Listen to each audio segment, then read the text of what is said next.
You don't need to spend more money.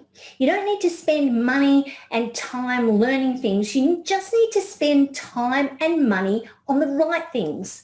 There's plenty of information out there. You've only got to look at a whole new industry around big data analysis.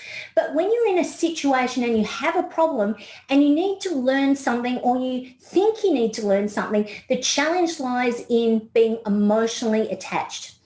You know what you don't want, the pain of where you are right now, but sometimes you don't know what you need to get from A to B.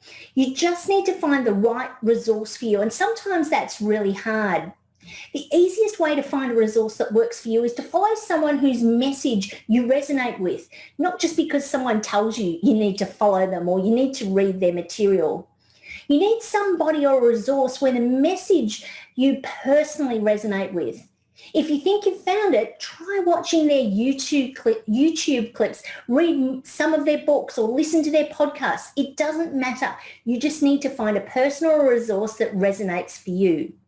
If my message resonates for you, take a look at some of my online courses at globalproductivityinstitute.com, or feel free to subscribe to my YouTube channel or reach out to connect on LinkedIn, Facebook or Twitter, hoping that sparks some insights to set you up for a week of intention.